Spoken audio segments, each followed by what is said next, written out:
Awesome to have Roger online. Roger, where are you? Are you in Bali at the moment, or whereabouts are you exactly? Yeah, I'm in Bali at the moment. Oh, so it's 1 a.m. in the morning, and one of the things I always enjoy about this technology is you're getting people from all over the world. But thank you very much for coming online so early in the morning, literally 1 a.m. So it's it's fantastic to have you here. Well, it's good to be here as well. So, looking forward to this call. So what we're going to do is I just want to give a quick intro and just explain a couple of things, and then I've got a number of questions that I'm fascinated in, and you and I actually did a webinar similar to this about a year ago, so I'm fascinated to see how some of those trends have changed.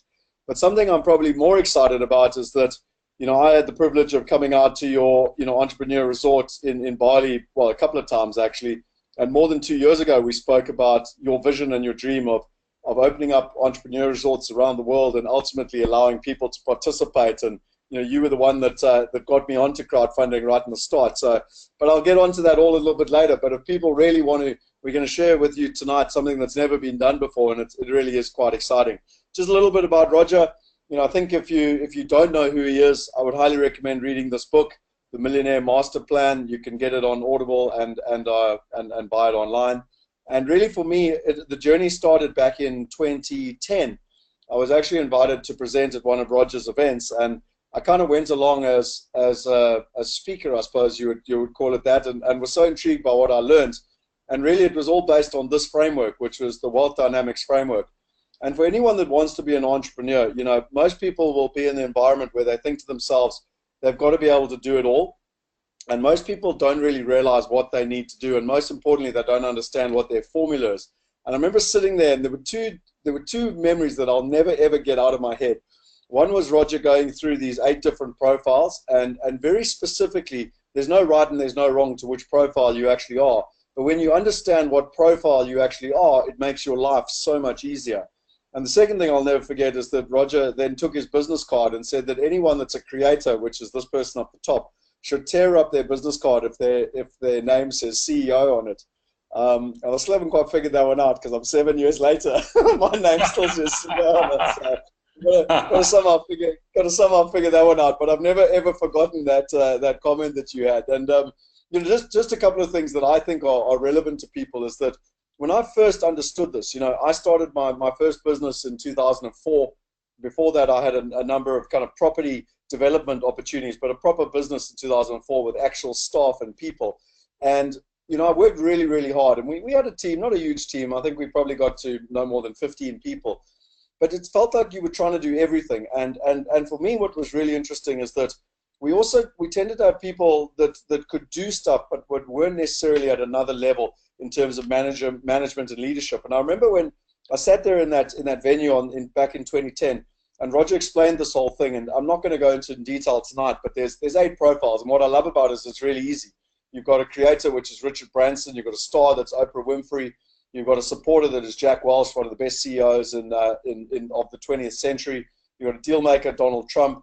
You've got the trader, who's this? Is this Soros? George Soros.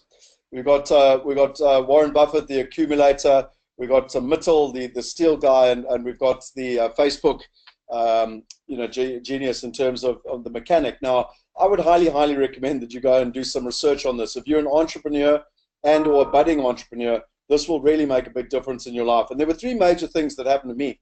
One was the moment I understood the challenge. I remember standing and I was getting coaching from Roger, and he literally explained what I needed to do to get the right person into the business. And I remember standing there, and I remember thinking I knew exactly who that person was, and it was Jaco Maritz. And it took me another 3 years to persuade Jaco to actually join our team, and quite frankly, for me to get brave enough to be able to pay him a decent enough salary, because when you're an entrepreneur, you never have any money, and you always say that you can't afford to get people. But the moment that Jaco arrived, it really allowed me to take IPS to another level, and ultimately to really grow Wealth Migrate, which is one of the things that we'll talk about tonight. The second thing was, you challenged me in those days. I remember about writing a book, and I remember saying to you, I'm never ever going to write a book. It's a flippant waste of time, because by the time you've written it, it never actually, it's out of date already. And I'll never forget you saying to me, well, what you need to do is you need to get someone that ultimately is like a coach, and basically you need to get I can't remember what you called it, a publicist or whatever it is. And I remember doing it, and today I have the book, and it came out in 2014, and I wouldn't recommend anyone writes a book if they want to make money out of writing a book, but I would recommend it as a significant way to really be able to, as a business card and from a credibility perspective. And the third thing for me, which was amazing back in 1998, was that I wrote my dissertation on how technology was going to change property. Back in the early 2000s, I was trying to figure out how we could get people in London to buy property together. Then we had the crash in 2008, and there was just such an opportunity to buy whole buildings in London. But I had to get all the investors to come together, and I just couldn't do it. And I really thought to myself, I didn't know what the word platform was in those days. But I'll never forget on one of the coaching calls that I did with Roger, where he really said to me, right, now is the time that you need to focus on crowdfunding. And I remember back in 2009, I'd met Henny, and I'd given him the whole proposal of Wealth Migrate, and quite frankly, it didn't have the word crowdfunding in it, but that's exactly what it really was. And I remember going to Henny in 2010 and going, Henny, now's the time. Like, I'm starting. Like, there's a worldwide trend going in the right direction here, and we need to get started right now. And I actually took your voice recording, Roger, and played it for Henny, so in case he thought I was crazy. I think he still thinks I'm crazy, but anyway, that's a separate conversation. So I just wanted to kind of give a little bit of a heads up to who Roger is, and just, those are just three of the very small, well, no, not very small, three of the more material impacts that you had early on when I met you. Subsequently, as I've said, I've had the privilege of coming out to Bali many times. And for anyone that wants to be an entrepreneur, if anyone that wants to get better at being an entrepreneur, and most importantly, for anyone that's an entrepreneur, but a person that is running their business, and even though they think they've got a business, they're kind of a one-man band that's doing everything. I cannot recommend Roger more highly to go and learn from him, and all the trends and events. And I don't know if you've got an event in South Africa, Roger. I know that you have them around the world. I don't know when your next one is. Normally it's about October, normally in South Africa. But for me, I just can't recommend this enough. What's that? Yeah. Sorry? December this year. Oh, December this year. Yeah. So what? Just in terms of the best website to find it, is it just wealthdynamics.com, or where's the best place? Best place for the event is Fast Forward Summit. It's fastforwardsummit.com. Okay, great. Okay, and then I'm gonna move into some questions. I just wanted to kind of set a bit of a framework so people understood who you are. The one last thing I would say before I move on is that I'll never forget that one of my goals in life was to meet Richard Branson, and I did that in, I don't know what year it was. And when I say I met him, I literally like shook his hand for about 3 seconds. And then I'll never forget sitting there watching a video once, and Roger sent it from Necker Island, and I was like, oh my word, is that even possible? You can actually go to his private island and spend time with him. And I was very kind that you actually helped me get invited to that group. And I couldn't go the next year, but I actually went the following year. So 2015 was my first year. I managed to go. You were actually there with Hilda. It was an incredible experience. And I was actually back last year. And again, credit to you. One of the people I respect most on the planet, I've got to spend 2 full weeks with, which was absolutely phenomenal. So I'm very, very grateful for that. But tonight's not about that. Tonight for me was just trying to set a bit of a framework, and I wanted to explain to people the type of impact that Roger's had in my life. And as I understand it, over 250,000 entrepreneurs have done this test, and literally hundreds of thousands of people would have similar stories to myself. But really the value that I've learned from Roger is that he spends his life looking around the world at large trends and what is happening around the world, and then taking very complicated and confusing concepts and actually making them pretty easy for people to understand. So again, this whole wealth dynamics thing, I'm not going to try and explain it tonight, but most people understand profiling, and it's very, very complicated, and yet Roger made it easy for people to understand and be able to implement. And so tonight, I really wanted to get into just some of the trends around what is actually happening in the world. And one of the questions that I get asked a lot, and I'd love your kind of thought process on this, Roger, but what do you think is a global citizen? You get to travel all over the world, and you live in Bali, which most people would dream about. What to you is a global citizen?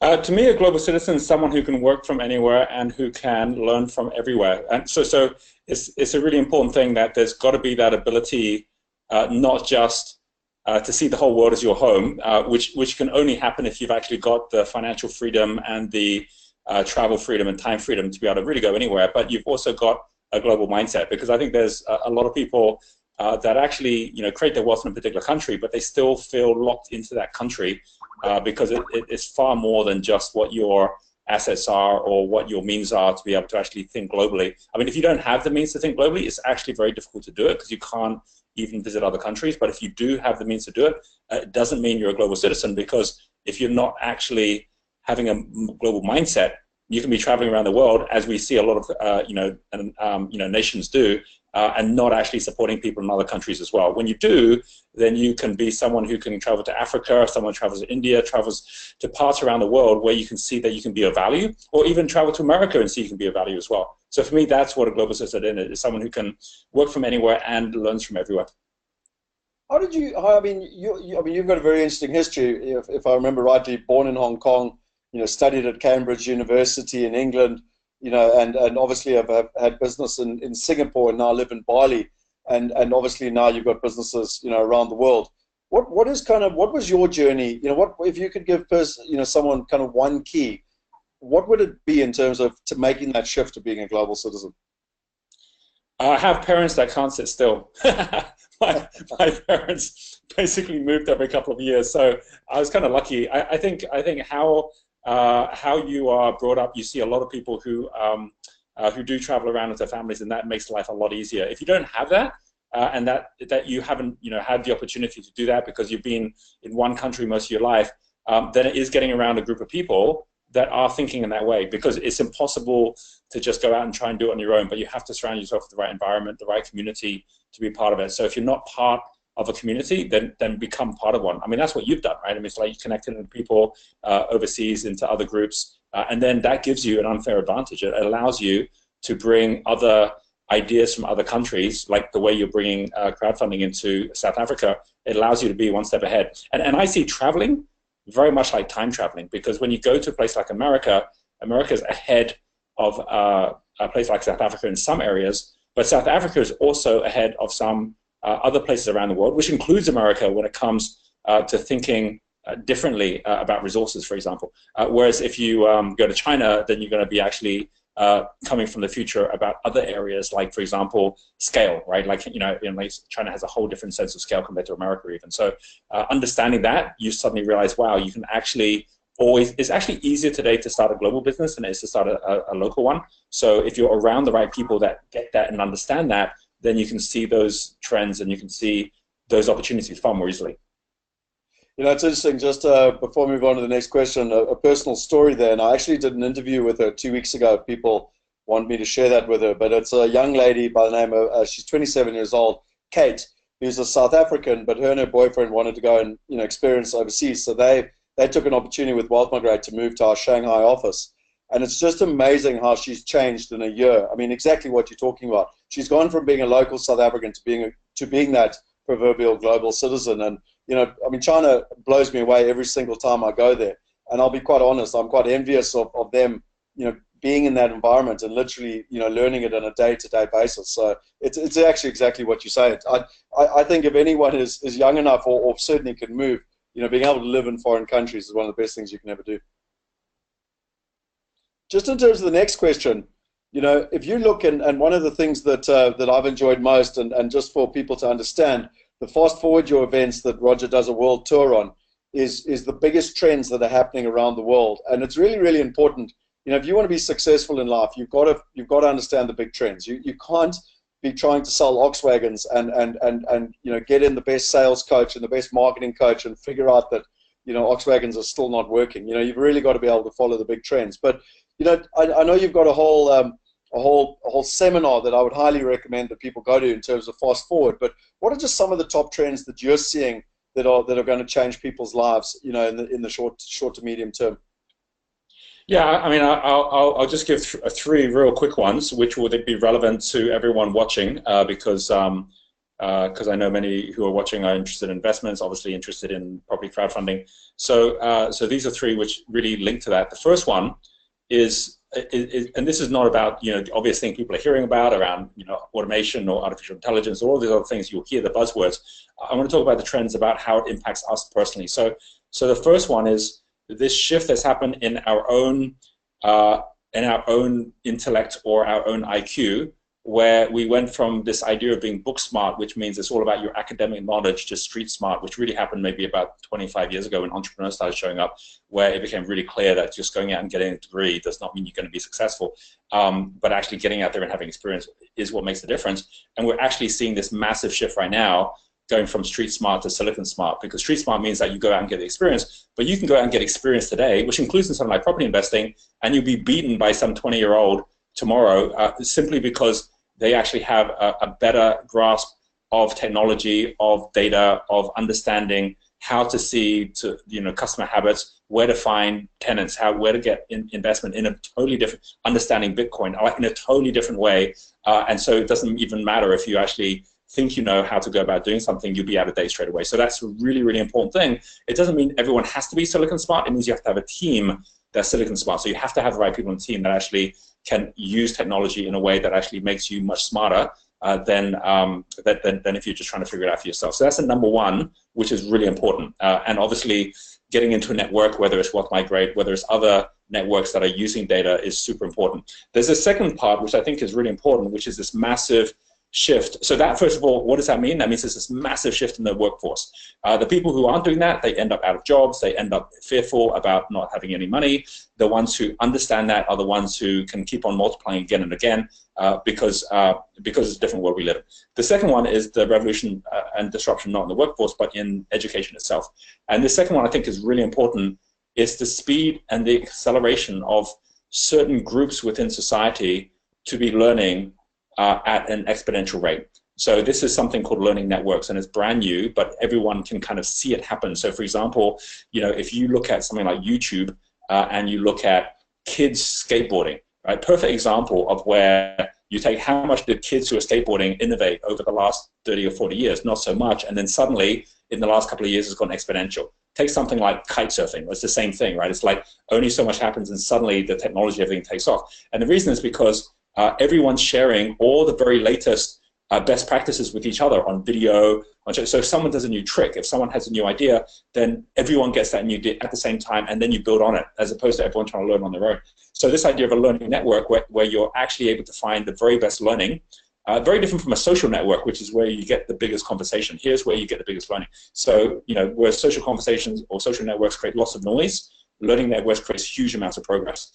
So we see that happen in, let's say, for example, crowdfunding. In crowdfunding, you can go to Kickstarter or Indiegogo, and you can see what are the ones, what are the projects that are actually making the millions. And immediately, as a result of that, you can see what they're doing different or what's the kind of returns people are getting, which is why they're so successful. And then you can replicate that.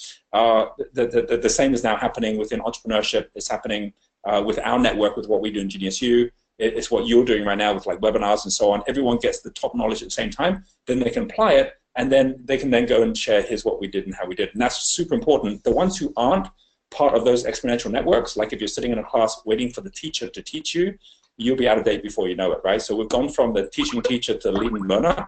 And the leading learner is where whoever's the one leading the learning is the one who's actually at the top of the field. And anyone can be the leading learner tomorrow. If someone has a better model, like we're going to talk about a model today, then suddenly everyone goes, that's a brilliant model, and everyone goes down that route to do that, right?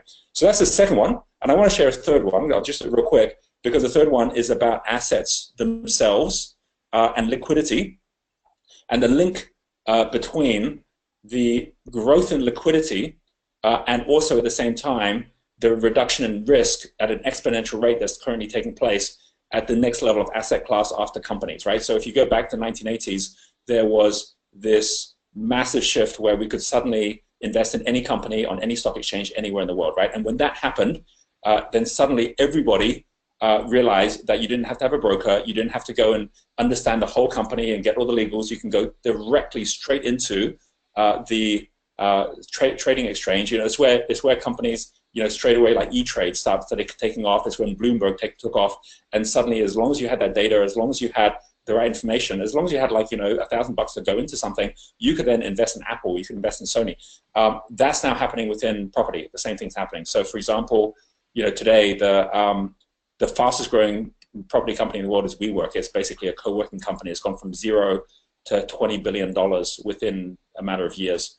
Someone went and copied WeWork in China and they called it your work, like URWORK thing. We'll just copy it instead of we work, we'll call it your work. It became worth $1 billion within 1 year. And they don't even own any property. What they own is the cash flow from the property. So that's true liquidity, the way they're doing that. So we're seeing that happen right now, and people are bypassing even currencies to do it. Bitcoin just went over $1,700.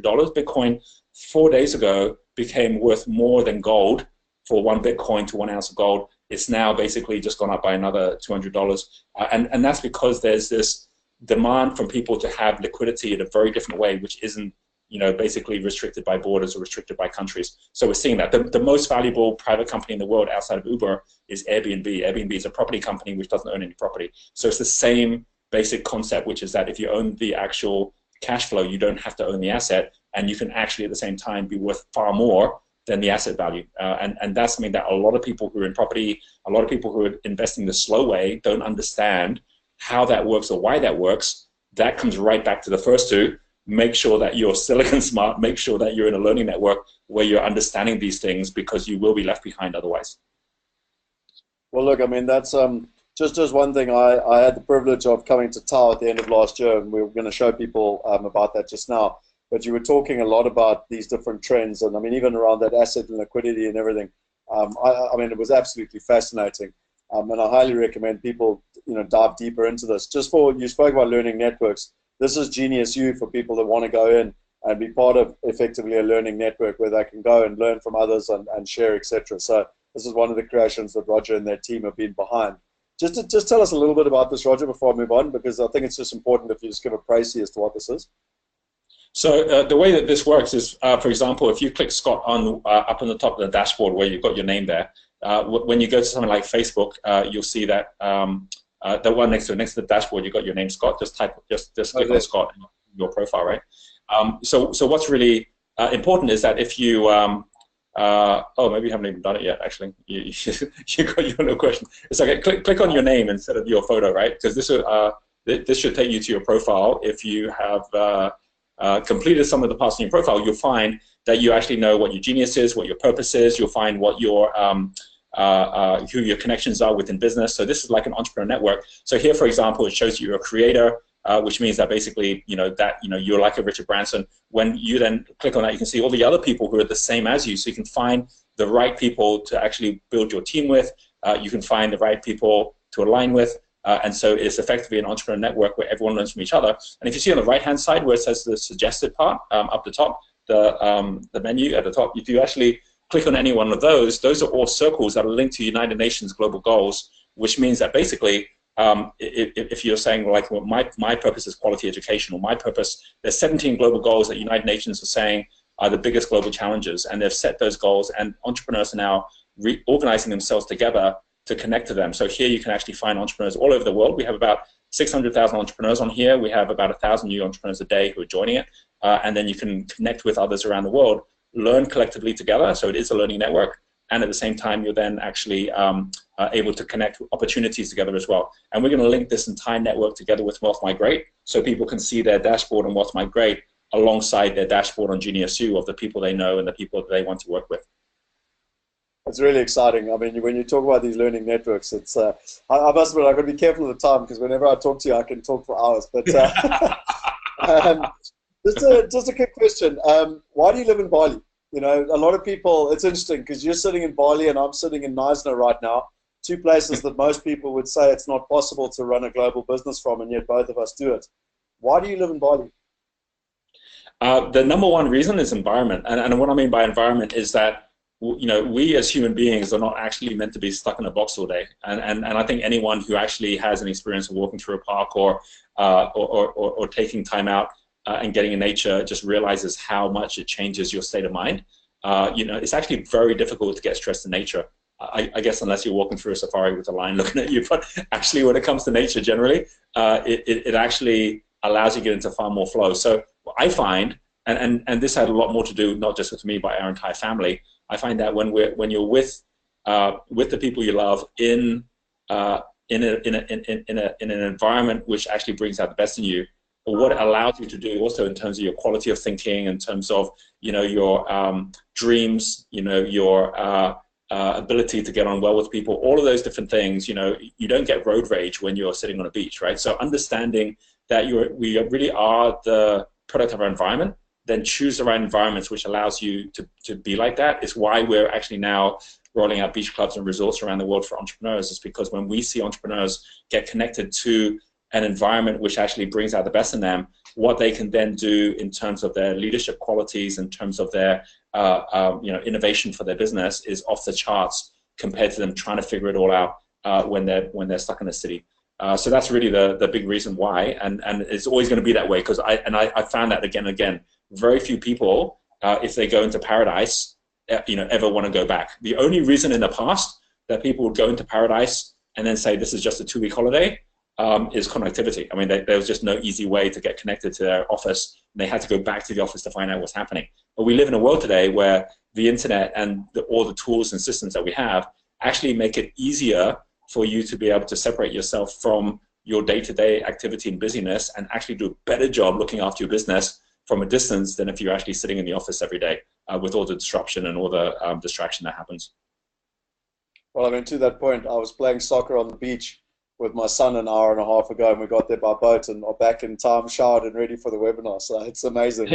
There's a question here, and Ashraf actually asked the question, but it pretty much ties in with my question, is how have you built a global company? So, and Ashraf asked a very similar question. What is, how do you do it? And you mentioned already that it's easier to build a global one than a local one.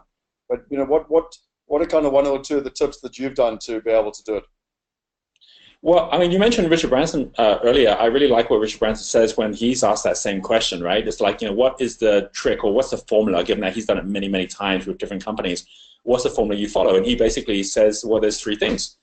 He says that, number 1 thing is go out, find great people, right?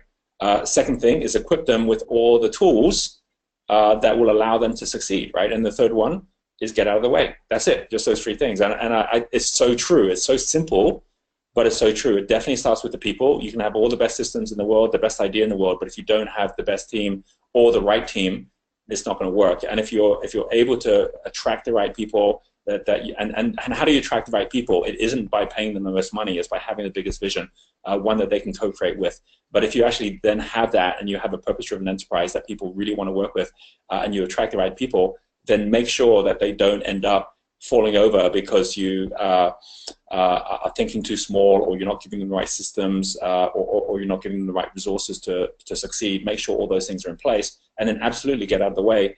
Which is the good news. It means you can actually get on to other things. As Richard Branson again says, he says people always want to see the most important person in the building. So if you want to actually have time freedom, the first thing to do is get out of the building.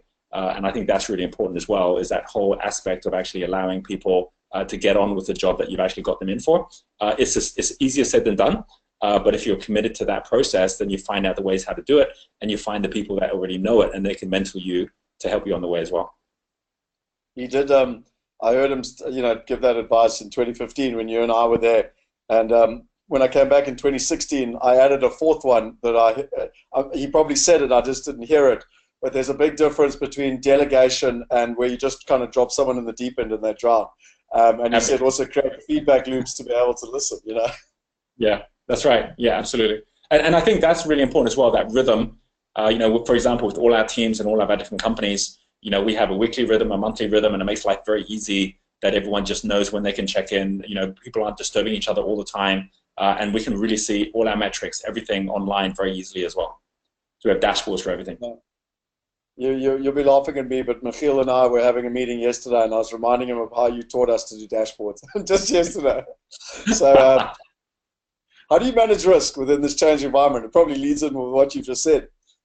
Yeah. Well, I mean, really, risk comes down to one thing, which is rhythm. I think this is so important, and what I mean by rhythm is frequency of rhythm. So, like for anyone, if you're checking in on where you're at, if you're flying a plane and you're checking on the dash every 5 hours, you can be pretty sure you're going to be off course at the wrong altitude. I mean, like everything, because you're just not checking in often enough, and there's a frequency of that rhythm in terms of check-in, and also in terms of changing. So if you need to change something quickly, you can, and you've got the flexibility to do it. When it comes to capital, like risk of capital, that's liquidity, right? And it's like if you're saying, well, how do I manage my risk in a volatile market? The answer is liquidity. Have liquidity, so if you need to get out, you can get out easily. And that's the challenge with some of the higher yielding assets like property up until now, is that generally higher returns required higher risk. That's not the case anymore.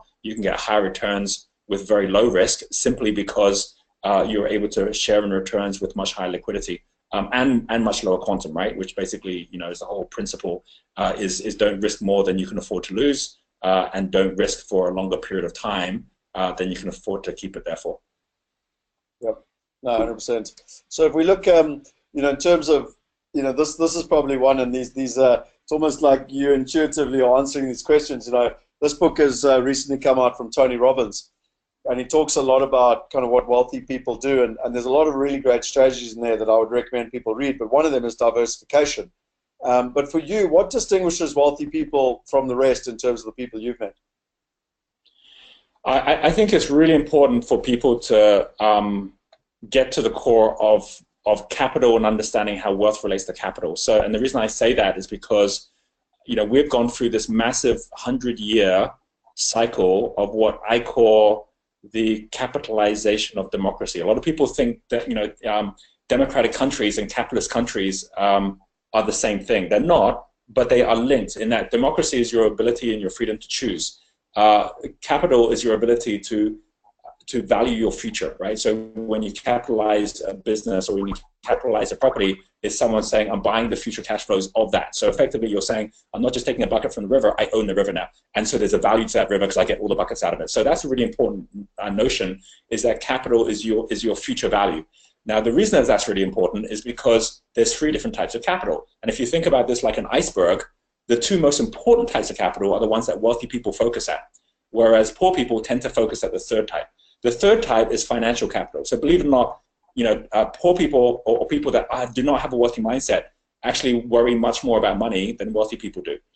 Because the wealthy people are building 2 other things as capital, which allow the iceberg to grow, where the financial capital comes on top. And those 2 types of capital is social capital and intellectual capital. And you can actually build social capital and intellectual capital for free, just with your time. And then, of course, the money just comes. So social capital is about your connections. It's about who you know. It's about spending time with the people out there that actually have the opportunities, have the knowledge. Intellectual capital is being able to set up your businesses, to be able to set up the entities, and even have the IP, have the branding, have the know-how to actually make things happen. And if you actually invest time in just building these 2, it's just a matter of time before the financial capital basically matches those 2 as well. Whereas with someone who is not wealthy, they're not spending much time at all building their knowledge, building their intellectual capital. They're not spending much time at all on their social capital. They're just chasing the financial capital, which means they're renting their time out with a job or trying to grab it from someone else who's built the other 2. And that's the tragedy of it, because we actually spend 18 years of our lives, generally 15 to 18 years, in education, where the amount of social capital and intellectual capital we build is almost 0. Because we're actually learning things that aren't relevant anymore, and we're not connecting to the people we need to be connecting with, which is why so many people leave school and then they're stuck. So that's what the wealthy people do. The most wealthy people today do one more step, which is realize that we've gone from an era which was effectively the capitalization of democracy, and we've now shifted to an entirely new era, which is the opposite. It's not the capitalization of democracy, it's the democratization of capital.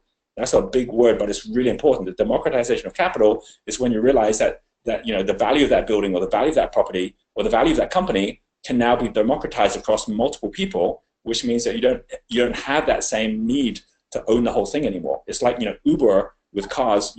Like Uber doesn't have to own any cars, but because they own the cash flow, they're able to become a multi-billion-dollar business. And so that's a really important distinction. The wealthiest people, they've made that shift. They're not trying to hold on to the capital themselves. They're sharing it with others, and they're actually realizing that if they have a smaller amount of a faster growing asset, it's going to be a whole lot better than 100% of something that's not growing much at all. Yeah, no, that's an awesome distinction.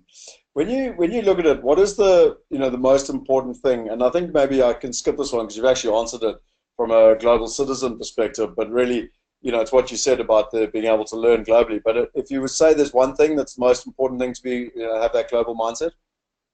Yeah, it would be the fact that we've gone from this being an opportunity in the past, where it's like that would be a nice thing to have, to it being an obligation, which is it's now a must-have. Frankly, simply because if you don't have a global mindset, you're going to be out of a job. I mean, there's no question, right, that we are actually seeing, you know, all of the localized jobs, all the mechanical jobs, all going to AI, robots, you know, automation. It's inevitable that's going to happen. What is going to be the element that computers cannot do is the context, right? They can do the content, they can't do the context. So it's our ability to join the dots as humans, right, and to find meaning and to you know, create environments which people want to hang out in, and all those other things that computers cannot do, or at least not for a while, which is actually going to ensure that we have job security, right? So you know, being an entrepreneur today, believe it or not, is more secure than being an employee. But that's the shift that's happened just in the last 10 years. So being aware that global mindset is now a necessity. Why? Because if you don't have it, then there's a pretty good chance you're actually going to have a struggle getting income in the future. I think is really important to be thinking about. I'm going to have to tell my mother that being an entrepreneur is more secure than being an employee. I don't think she would agree with you. Well, there's the other part of that. Is like if you're the mother of an entrepreneur, that works as well. This one's an interesting one. You know, you've spent a huge amount of time in South Africa, and even with everything happening in South Africa, you know, you're about to, you know, do a large investment here as well. What is your kind of logic around people living in South Africa and investing globally, and quite frankly, people globally investing in South Africa? And again, it's this whole democratization. But what's your kind of thought process around this? Back to the whole basis of the fact that you can work anywhere in the world now, and so why not choose a place to live, which actually is a great place to live. I mean, I see myself in the next couple of years, I'm going to be living between probably 3 main countries while I'm traveling around the world. One will be definitely Indonesia with Bali, one will be Thailand, one will be South Africa, and that's simply because why wouldn't you? I mean, it's a beautiful country, and it's got the ability for you to be able to run a business from anywhere while you're there. And probably the most important part of all, which is going to become more and more important, is countries that have the ability for entrepreneurs to be able to make the most impact, to be able to make the biggest difference, are going to be the ones that are going to attract the best entrepreneurs. That's already happening. You're already seeing that with Mark Zuckerberg traveling out to Africa. You're seeing it with, like, you know, Bill Gates traveling out to India. It's going to be the case that all the top entrepreneurs are going to be spending more time in Africa and India and in Asia than they're going to be spending in the West. So we're seeing it happen already. You know, the number of times that, like, you know, the founders of Apple and the founders of Amazon and the founders of Google have been out into, you know, Asia this year has been amazing, right? And that's because of this. So I think it's actually way better right now to be living in a place like South Africa, where you have the opportunity, where you can make an impact, and where, frankly, the cost of living is lower because of the rand, which a lot of people in South Africa thinks is not a good thing. It is a very good thing if you're earning your money from outside of South Africa, and you got living costs inside South Africa, and the ability to make a difference inside South Africa with a currency which is lower. That's a very good thing, right? It's why we're investing in South Africa right now as well. So that's what I'd say share on that one. Yeah, no, look, I fundamentally say to everyone that, you know, living in Asia, you know, India, you know, Africa is actually, you're part of the future, so people can embrace it and not berate it in many ways. What's the best way to create wealth in a global economy? So, you know, you mentioned already, you've given us the 3 keys here in terms of the social, the intellectual, and most wealthy people are looking at the democratization of capital. If you were to say one thing, what do you think it is that people can focus on to create wealth within this global economy? I can say that the worst way to create wealth is to do it on your own. So that kind of like leads to what's the best way to create wealth is to get connected into a group of people who already have the mindset of collaboration, where they already understand that by working together, they're going to all be far better off than not. And the second thing, which I think is really important today more than ever, is that you're actually focusing at making an impact, making a difference. And it's kind of interesting because in the past, you know, if you go back 20 years, the idea of an entrepreneur that was actually doing something that was purpose-driven was really looked down on, because, like, your job's not to do that. Your job's to get a return for investors, right? But those were the days when consumers themselves were really just going with whatever was the biggest brand, right? Or whatever was, you know, the cheapest product. Whereas today, consumers are actually far more conscious, and so they're making a lot of purchase decisions based on which is the company that's doing the most meaningful work, or which is the one that I resonate most with. So if you're not actually doing something meaningful, you're not going to get customers. And so, I think we've gone from a world when we used to have entrepreneurs and then social entrepreneurs, which were like the kind of like the outliers, the ones that were actually doing it for purpose as well as profit. Whereas today, every entrepreneur, including all the top ones in the world, the Elon Musks and the Richard Bransons, that they all are social entrepreneurs, but they don't call themselves social entrepreneurs. They still call themselves entrepreneurs, because really, social entrepreneurs have become entrepreneurs. So whereas before you had entrepreneurs and then social entrepreneurs, now we just have entrepreneurs, and the ones who aren't are the anti-social entrepreneurs. It's like the ones that are just like, I'm just going to do it for the money. There's a really great saying which Jeff Bezos has, because by the way, that's the way the money's going as well. Like investment money in Silicon Valley and elsewhere is actually going into the more purpose-driven products as well. And so Jeff Bezos says when he's investing in a company, he will always categorize the founder of the company as either a mercenary or a missionary. And he says the mercenary is the one who's just in it for the money. The missionary is the one who's in it for the purpose and the bigger mission as well. He says, I will always run away from the mercenary. I'll always invest in the missionary. And the irony of it is the missionary actually ends up making a lot more money anyway, because they're doing something purpose-driven, which attracts more people. And that's not just your customers, it includes your talent. If you want the best people in the world, go do something meaningful, and you'll be amazed at how quickly you start attracting them. Well, it's incredible you say that, because, Dolph DeRoos has that saying, if you want to go fast, go alone. If you want to go far, go together. And, you were part of helping us create our whole wealth partner concept. And we've now got 88 wealth partners. I'm very blessed to be part of that incredible community. And equally, when we were on Bali, it was actually in your resort where we came up with the whole concept of the wealth movement, with the purpose, the mission to empower 1 billion people with the use of technology. And I'm not going to talk about that too much now, but that actually literally started around probably you drinking some of that beer in Bali, but it's certainly where it happened with like-minded people. Entrepreneurs make money, but how do you invest? In terms of, you've spoken a bit about diversification, but what are some of the things people should look for? The most important thing when we're talking about opportunities is they've got to always fit into 5 categories, right? Like because the biggest challenge as you start getting more successful is you get too many opportunities, right? So you've got to choose the right one, because if you don't, you end up with the biggest cost, which is opportunity cost. You're on the wrong opportunity instead of the right one. So the most important thing is that as you start actually getting attraction, as you start getting flow, then the most important thing is following these 5 things, right? So very quickly, the 5 things is, number 1, does it align with your path, which means, like, is it something that's actually going to add value to your life, not just kind of give you a paycheck? Because a number of people I know that have invested in properties or invested in assets that frankly just bore them. I mean, they're there and they're making the money, but they're like, this is not actually as meaningful. So a lot of investors are getting much more into impact investing, or getting to things that align with who they are and what they believe in. So the first one, it better make sure is following your path. The second thing is that it better be something that you can leverage. So when Richard Branson or Warren Buffett or any of the top successful entrepreneurs and investors, when they do invest, they say, am I adding value into this? Because if you're not adding value into the deal, then frankly, you're buying it at retail rate. I mean, like, no one's going to sell you something wholesale unless you're adding some extra value into it. But if you're bringing a brand into it, if you're bringing connections into it, if you're bringing something that you've already built over time, then you're going to find it's much easier to actually get a better rate, a rate that the rest of the market can't get. So most of the margin right now that people make isn't buying at retail and then holding onto it for long enough that it actually changes in price, because who knows if it's going to go up and down. It's going to be much more as a result of buying discounted, because you're actually bringing extra value in some form or another and adding that value. So make sure you're doing that in whatever form and know what that is. The third one is, are you leveraging this asset in some other way? So every time I invest in a property, like if I'm investing in a property, I want to make sure it's either a resort or beach club that is part of my portfolio, that I'm actually going out growing a movement, so that every time someone comes in and goes, oh, look, Roger hasn't got 20 beach clubs now, he's got 25, the whole thing becomes more valuable with every different transaction that you're doing. So make sure you can leverage it. And then the final 2 is, if it fails, which means you don't get the return you wanted to get, are you still motivated if that happens? And you think, well, that'd be weird if I do something and I lose my time and maybe some of my money. Why would I still be motivated? Well, if you've actually learned some really great things through that process, if you've met some amazing people, if new opportunities have shown up which have made you lost more money, then you can actually even lose on some things or make no money on some things, and it still thinks that was worth doing.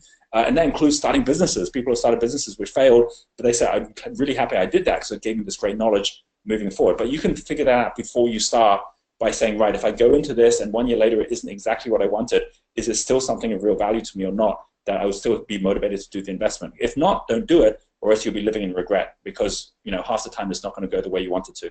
And the final thing is, if it succeeds, will it inspire me? It's not good enough to just say, oh, good, if it succeeds, I'll have this as extra money in my bank account. That's not that inspiring. But if it really works, then what is my life going to look like differently? Not just in terms of my financial capital, but in terms of my social and intellectual capital. What would have grown in those with every investment I make? And you'll notice that all the most successful people in the world, they're always thinking of these two much more than they're thinking of the asset itself, because they realize their biggest asset is themselves. So anything they're doing better give them a return on themselves and their own skill sets and track record as well. So Roger, I'm conscious of time here. I've got a couple more questions, but do you mind if we do them kind of popcorn style? So literally 30 seconds, we'll just bang through it. Because I'll tell you why, I'm aware that it's moving on to 2 a.m. your time, and I want to make sure we get to talking about the resort and stuff. So where do you see opportunity around the world, like in terms of, one thing where you see opportunity? Everywhere. Or another way to say everywhere is exactly where you are, right? So so don't go hunting for it. It's there. It's just most people can't even see the opportunities right in front of them. Okay, what would you recommend that people do based on everything you see going on? So obviously different people in different stages of life, live in different countries, but what do you think that they should focus on? Spend less time thinking and more time taking action. Like number of procrastination that actually happens, and then the whole world changes by the time you actually decide to do something, and then what you were about to do is now gone out of date. I love that one. So I grew up in South Africa, and when you grew up here, everyone in Gauteng told you that they had a game reserve. I always used to laugh because some people had a little Impala with a hut, and others had a real game reserve. And I'll never forget, when I first met Henny, you never quite knew when people said, "Come to my game reserve." You didn't know what to expect, And I remember arriving at his game reserve, and it had an airstrip, and could sleep 26 people. I was like, okay, right, this is a proper game reserve, But my question number 13, what are your thoughts? And you've spoken about this whole democratization, but what are your thoughts now that everyone has access to opportunities which previously were only available to the top 1%? Buying a game reserve was just never in people's mindset, other than these tiny little fractional things with an Impala on it. But really, it's really exciting now what people have access to that they never did in the past. Yeah, my thought on it, is that the reality is that that's the case. But my thought on it is that most people aren't actually taking those opportunities because there's a belief gap. They don't actually even believe it's even possible. So even though people say, yeah, you can do this, they don't even take the step to then do it, and then they miss out. Right? There's no question that happens. I got my son trading when he was like 8 years old, right? And just so he really started understanding money and understanding investments. And I said, okay, take some of your pocket money, take some of the earnings from your work, from the things you do in the summer, and invest in some shares, see what happens. And he says, what should I invest in? I say, you invest in the stuff that you're actually using. So he's using Sony PlayStation, he was using Apple, so he bought some shares in Sony, bought some shares in Apple. And the biggest shift about that wasn't just that he ended up basically buying Apple when it was a 20th of the value it is today, but the fact that when he went to school, he's like, oh, this is my company, I own this company, because he then had an ownership mindset. And when you think about that you actually have the ability to own anything at any level, if you're actually willing to do it, it then changes your mindset and belief about yourself as to what's possible as well. That's incredible. Just on your son, I actually was talking to someone just today about your son. I remember 2 years ago, he crowdfunded his company, and I think it was $40,000 or $45,000 he raised. Yeah, that's right. When he was 16 years old, that was his school project. I said, he said, is this a good project? And I said, I don't know, ask the market. So he put it on Indiegogo. He was like making these blocks, building blocks, and that was the result of it, which was very cool. I must admit, I use that all the time. Whenever anyone tells me they can't get the money, I'm like, whatever, dude. A 16-year-old got $45,000. What can people do to learn and partner with wealthy people? So there's Genius U, there's your whole kind of e-resorts, there's coming to your events, you've got your crystal circles, etc.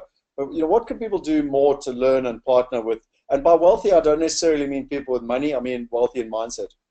Yeah. So I'm definitely getting to the right network in some way. You've got your wealth partners. We've created a group called Impact Investors. We're actually running an Impact Investors retreat at our resort in July in South Africa, right? So we meet up regularly, and we all share. As you know, because you shared on the last one that when you're actually sharing across all asset classes, whether it's how to invest in business, how to invest in properties, how to set up nonprofits, like doing all of those things from an impact point of view.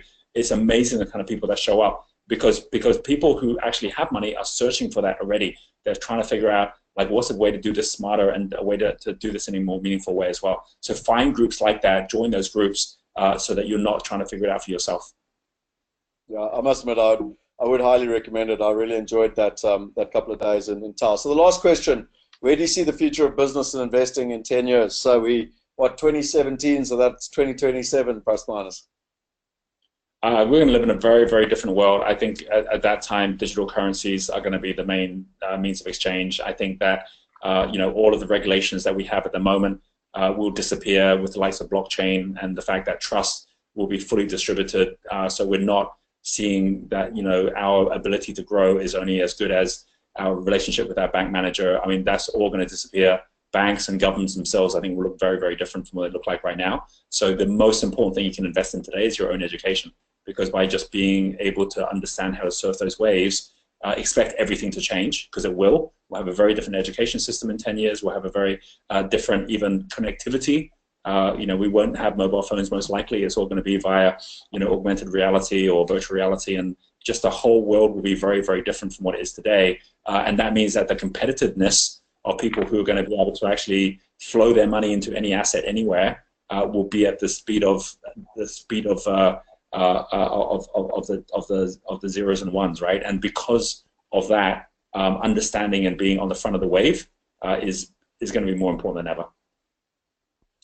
Yeah, no, look, if some of that stuff didn't make any sense to people, please go along to those events that Roger's hosting. I think you said in December here in South Africa, but just go on the website. They've got them all around the world.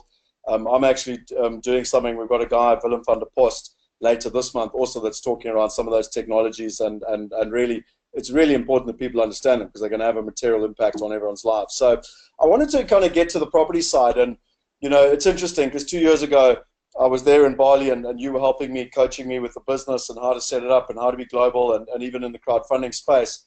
And at the property, when one looks at property, it's one of the oldest, most archaic, inefficient, basically asset classes on the planet. And when the investor invests, there's fees all the way through the process. There's no trust. There's no transparency. And quite frankly, when one thinks of a game reserve, people don't even consider it. You've mentioned it. They wouldn't even consider it to be a possibility, because the technology wasn't there, and the access is just far too much. It's too expensive. They don't have the knowledge, and they don't even get access to it. And for me, whether you look at a game reserve, or whether you look at the tallest building in Cape Town, or whether you look at a medical building in America, most people are stuck in country. If they're from Joburg, they invest in Joburg. If they're from Cape Town, they invest in Cape Town. If they're from Brisbane, they invest in Brisbane. And the reason is that it's so difficult. The barriers to entry are so high in the old traditional methodology. They don't have access to the good quality opportunities. And then, when you start to take into account the legal, the trust, the partners, and the tax, it just becomes almost impossible. And because of this really old, archaic $13 trillion industry, what you have found is that whenever technology comes to a space, it has a massive impact on disrupting that space. It does three things.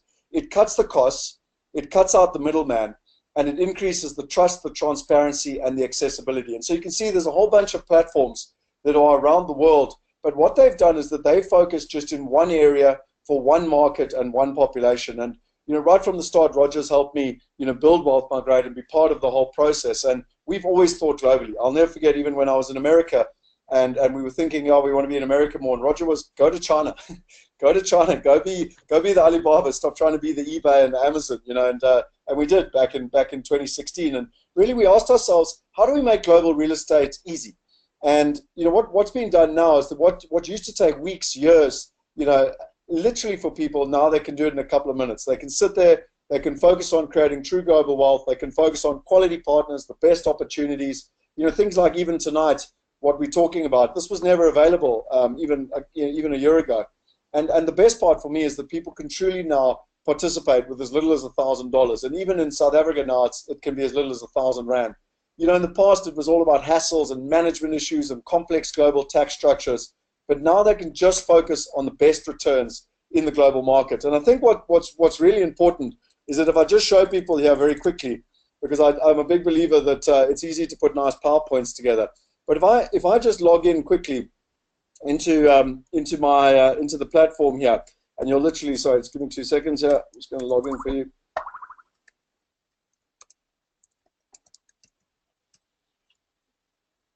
And I actually just want to give people a feeling, because what Roger's going to talk about now is the opportunity to be able to participate in these e-resorts. And you know, one of the first ones is here in South Africa. They've already got one in Bali, and he's already mentioned tonight 25. And for me, it's the best way to describe it. It's like being able to play global Monopoly. You know, this is my portfolio. You're seeing it live. I'm on 4 different continents. If I go into my funded investments, you'll see that it's a breakdown between residential and commercial. If I click on any one of these, I can go into all the detail of the rent rolls and the distributions and all the financials with regards to the projects. I no longer have to worry. It's interesting, actually. I found out yesterday, you know, one of my bank cards in London has, both of them have actually expired. And, you know, trying to keep my bloody bank accounts between England, Australia, America, South Africa, China is so difficult. And now you can just manage the wallets in one place. And then the best part for me is, from a security perspective, is that it's all listed on a regulated exchange. And people can go in, they can see everything, they've got the tracking number. If they want to, they can click on, you've spoken about blockchain, I'm not going to go into that tonight, but it's all listed and on the blockchain. And why this is so important is that this really brings me to a massive opportunity. And just before I share that opportunity, you know, we've also got a competition running at the moment. And the reason we're doing this, and a lot of people say, you know, where's the catch? And the catch is that Uber used to give away free rides, because once you tested an Uber, you'd never go in a yellow taxi again. And our catch is that if you literally log on our platform, you'll go in the draw to win an apartment in the tallest building in Cape Town.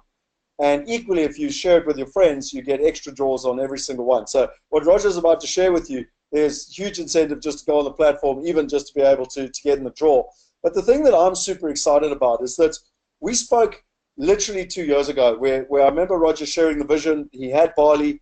He was looking at getting a Big 5 game reserve in South Africa, getting resorts in Hawaii. I'll never forget, Roger.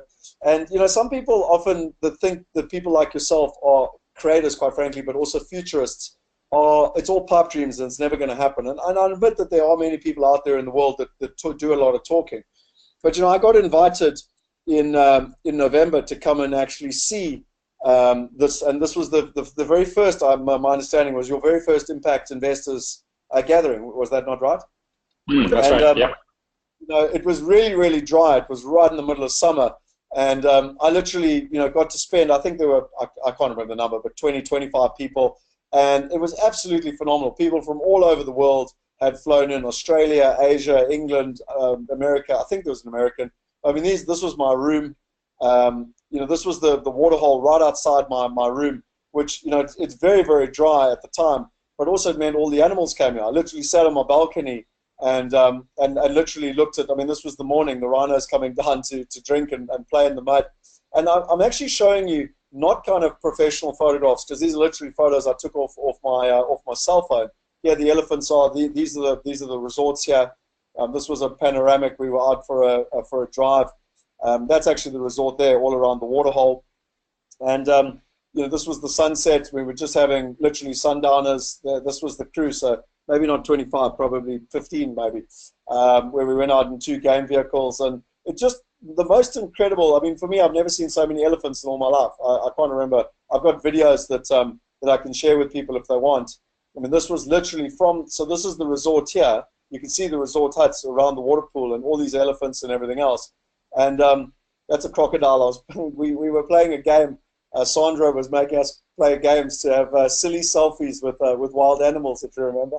But I mean, these are all just pictures of the animals. So I'm going to get off the animals. But really, what amazed me was that my whole life I've only ever heard about the wealthiest of the wealthy being able to get access to a game reserve, and particularly to a Big 5. I mean, that time we saw lions, we saw elephants, we saw rhinos, and I mean, we even saw wild dogs and et cetera, hyena. And I think what's important is that I really wanted to hand over to you here, because what you and Michiel and your team and our team have done is really, for me, quite exciting. You know, not only can people now participate in a Big 5 game reserve from as little as $1,000, but more importantly, and I want to be very clear, if you've been listening to what you've been learning tonight, more importantly, you're actually plugging into a network, and one of those learning networks. So you not only are in an environment that is beautiful and you know, with the Big 5, which is a World Heritage, but equally you're around amazing people. And I wanted to, I think you said you had some slides to share. Can I swap screens with you, and you can actually share with people and just explain to people what it is that was a dream years ago and is now a reality to people? Yeah, I'm just going to ask with the slide you got on here, if people are interested in what I'm about to share, are you going to like drop a link to them or something which allows anyone who's listening to basically go and just say you're interested in this, because there's something happening in this next week which I'm going to share in a moment that I'm sure for many of you you'll find very interesting. So is there going to be a link or something you're going to drop in, right? So basically, if you're in Wealth Migrate and you just log in, you'll see there the investments coming soon, and literally if you click on it, it'll go to the screen that I was sharing passively on the PowerPoint, so you should be able to see it coming up now on your screen.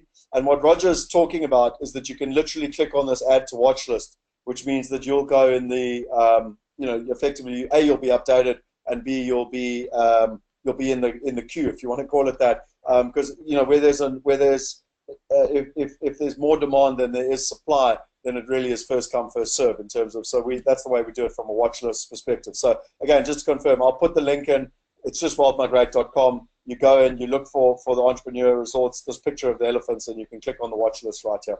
But I'm going to share over to yourself. Okay, all right. So and I'm conscious of time, and I know probably people think this is an hour course. So I really hope everyone who's been listening got some great value just from what we actually shared. And then give me 5 minutes, and I will aim to make the next 5 minutes as valuable as the whole course so far. Can you see my screen? Okay, Scott, is it showing up? Yeah, perfect. Yeah. Yeah. Okay, great. So what I'm sharing here is first of all, I want to just start with the fact that what we're actually doing at the moment is very linked to what I was talking to earlier about the likes of WeWork. Has WeWork been able to be just like co-working spaces be worth now $20 billion? And the reason is because they've got a membership program where they have a captive audience of entrepreneurs that actually want to use their offices, so they can actually go in and get a much higher yield from the way they've got that structured than if the office just goes out and leases to someone else. So what we have done within Entrepreneur Resorts, which is our resort and beach club company, is create a membership program for our 600,000, soon to be 1 million entrepreneurs, where we run events. So imagine something like like the resort that that I'll show you in a moment.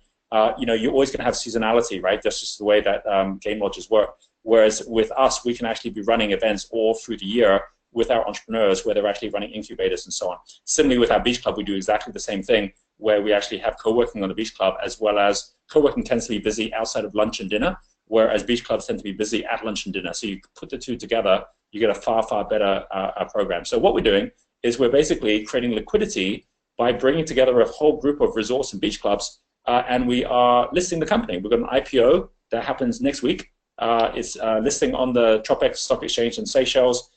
We are listing at a valuation of around about $12 million. We have got to start with our resort in Bali, and also at the same time our beach club in Bali, which is this beach club here. What we're doing is acquiring Tau Game Lodge, which is in South Africa, on a 30-year lease. So that basically we are going to be running that, and it's already profitable, but we're going to be adding another $1.5 million in revenues and $500,000 in profit on top of it with our model, right? So basically we know we can actually up the value of an investment off the back of that. We're running the IPO in such a way that people can invest like $1,000 in and grow from there. And we've got our planning of how we're going to then acquire more beach clubs and more resorts, with 50 beach clubs and 5 resorts over the next 5 years. So if you happen to be someone who likes the idea of supporting the entrepreneur movement, who has $1,000 or more that you want to invest in something, then this could be a way to get involved in something which is very fast growing. And again, coming back to this, we know our forecast of what we want to be doing with our share price and growing is far in excess of what you can do with the property. But that's because we've actually got an entire group of properties, and we're actually building the brand and the membership across all of it as well. So every one of the resorts, every one of the beach clubs, we have a model around it. We have the Tropex IPO that is happening next Wednesday. We're already 2 million out of the 3 million we want to raise subscribed. So we're already 2/3 there, and we haven't even started the IPO yet. So I think we're going to be very oversubscribed once it starts. We have a whole structure of how we're going to develop and grow it. The size of the market just keeps on growing. So no one else is doing what we're doing right now. It's kind of interesting because, the whole Richard Branson story, and Necker Island was one of the inspirations for this, because he's really created what would probably be the first entrepreneur resort Necker. We're now replicating that all over the world, and then working in partnership with organizations like Necker. And we have a really solid team of people that have come together to actually make all of this work. Tau Game Lodge is the first of our South African acquisitions. We've actually got on here, just to give an idea, this is our Vision Villas retreat, which is our Asia One. This is what our beach club is like. We've got activities happening pretty much every day here, really super high reviews on what we're doing, and every day there's events, activities going on. This is the Tau Game Lodge, which is in Madikwe, and it's the biggest of the lodges in Madikwe. You saw some of it. This is when it's a bit greener. but we're going to, like I said, in July, we're going to be running our event as well. Yeah. So anyway, so that's all I wanted to share at this point, the fact that we are doing that it is happening, that if you are used to investing on Wealth Migrate or you're just getting started, the difference of this compared to the property investments is you're effectively investing in the entire group of, and you've got shares that you can actually, after you bought, you can sell whenever you want them, so you've got full liquidity on those shares, but you're really benefiting by being a shareholder in a fast-growing company, which is all property-based, and which is allowing us to really build a home for the entrepreneur movement, which for me is the most exciting part of this. So Roger, just a question from my side is that if someone invests, just for simple terms, keep it $1,000 for now, you've got Bali and you've got Tau, and there's the intention obviously to grow the resorts. You mentioned 25 plus. How do they actually get to participate in all of it? Because they're effectively investing in the company that's owning all the resorts. So effectively, it's you're investing across multiple resorts with Tau. That's right. Yeah, exactly. You're investing in the holding company, so every other resort that we have is all sitting under the holding company as well. We're basically on each case, whether it's through license, whether it's through issuing more shares to acquire a new property, we are still, and whether it's a freehold property, whether it's leasehold property, is ensuring we're doing it where we're going to generate really great cash flow off the back of it as well. So you're definitely benefiting from all of that. But there's extra benefits as well, which is what I'm most interested in, is that we want to do more than just have people investing who are just waiting for a return on their money. What we're also doing is making sure everyone who comes on board, gets 20% off, everything that that they buy or that they book, at any of our resorts and their beach clubs. So effectively, you're part of a global traveling club where everywhere you go, you're going to be able to meet up with entrepreneurs. You're going to be able to meet up, come to any of the events that are taking place there as well. So there's that's going on. And there's another part, which is that we do have levels. So while you can just invest 1,000, if someone invests 10,000 or more, they're actually getting a 2-week accelerator program at one of our accelerator retreats that we have. And we kind of like to explain more about that when we actually do the launch. If they're at $25,000 or more, then they join our Impact Investor Circle and get invited in with all our investors that are all investing 25, 50, 100,000 or more in investments, and so getting to know each other as well. And we're going to take the ones that are the highest contributors towards the actual funding, and we're going to be bringing them out complimentary to our resort for our Impact Investor Retreat. So, it's more than just the fact that you're actually using that money to get a return. You're actually at the same time being able to now connect up with other great people within our network all around the world as well. Perfect. So I just wanted to show people here that that document you were just showing people. If I go back to if I go back to the page here, which is where you got the entrepreneur resorts, and if you go to the overview, that it's literally sitting there under the pitch deck, so people can just click on it, and then effectively you'll just get access to the PDF that Roger was showing you there. So just to conclude out, and before I think I'm conscious very much of the time, but for those of you who haven't heard from Roger or even from Wealth Migrate before, we do now have investors from 89 different countries. Users from 89 countries, investors from 18 different countries. We have had 55 million go through the platform now, about 870 transactions. And one of the things that I'm really excited about is that we've had more than 70% of our investors have actually reinvested. Last year in November, we actually won a KPMG Global FinTech Top 50 award. We were the only company in Africa to be part of that, and we were also part of the African FinTech Top 3 companies. At a board level, we've really aimed to have some of the leaders when it comes to both marketplace and platform. On the compliance side, Dolph DeRoos; on the education side, Henny and Peter very much on the real estate side, and then some of the advisors, and Roger's been very kind and integral, right through that process. And I think also just to let people know, if they do want more information, Michiel and the team are really the guys that understand this in terms of the opportunity. We do have live events around South Africa. We're doing a roadshow on the 25th of May, where in the morning we're going to be talking all about the real estate opportunities. So whether you're interested in Tau or something in Cape Town or something in America, or quite frankly, what I love most now is that you can do it all. We're going to have a session in the morning.